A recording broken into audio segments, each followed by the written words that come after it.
काटत काटत काटा काटा धस गइल लाख बाकी होत ना बसाख गाल काटत काटत तो डूबर रइल है ड्राइवर गाड़ी हाकत हाकत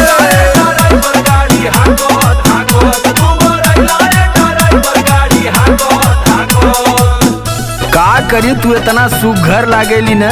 अच्छा तोके केतनो प्यार करी मनवे न भरेला। अच्छा अच्छा ढेर मत फुसलाव। सही कहती पगली तोरे जवानी के कसम।